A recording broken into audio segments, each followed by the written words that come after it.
So it's Raider football as we get you reset. And let's see what they've come up with offensively after having time to talk it over.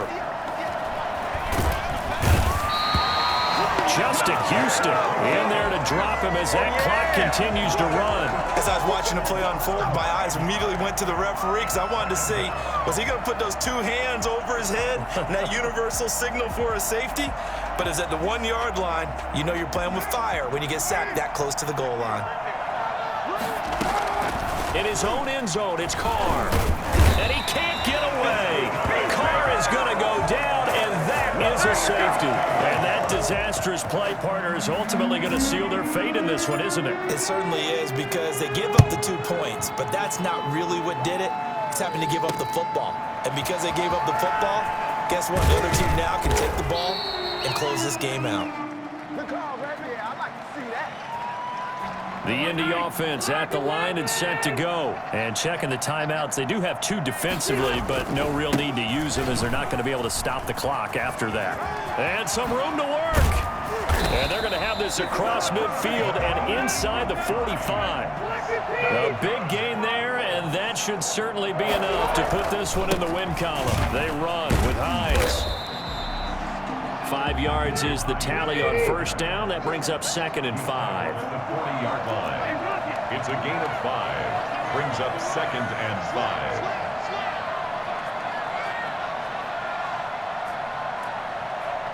Check. And he'll give it here to his running back. And they will only muster a yard here to the 38. I guess the simple question, why not just take a knee there? I don't understand either why you would take any sort of a chance. We've seen it happen in the game of football. Doesn't matter whether you've watched high school, college, or the NFL. Some people get a little greedy, try to get that extra running play in, and it can backfire on them. And look at this. They get the turnover they needed. It's intercepted. LaMarcus Joyner with a pick. Past the 20. And he takes this one back into the end zone, and the Raider defense delivers a score. That was a nice catch, and not by the guy you thought it was going to be. How about the defender turning into an offensive player as soon as the ball hits his hands, and off he goes, off to the races, and into the end zone. And now they're going to go for 2 and a possible win as this crowd rises to make things difficult. Now after the INT, it's Carr. And it is caught. They got the 2 points, and with it, they've taken the lead. And boy, you want to talk about guts. Guts is going for 2 when you're down 1 in that spot right there. Do they not trust their kicker? Did they not feel that it was time to go ahead and do that? Or did they just say, we've got a play on that we're so confident in, we're going to go ahead and do it? I'm going to say they're going to say that in the press conference. Following the touchdown, ready to kick it away is Carlson. And they're going to mark that where it went out of bounds, so really good starting field position up past the 40-yard line.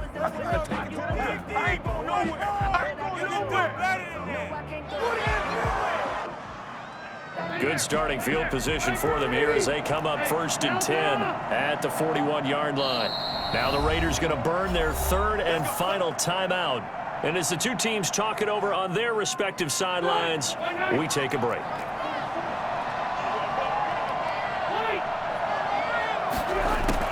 Back to it after the pick 6. Rivers. That's complete to Hines out of the backfield. And now with 4 seconds left, we get a timeout call.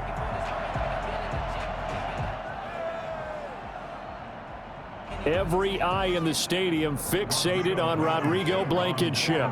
This from 55 yards out.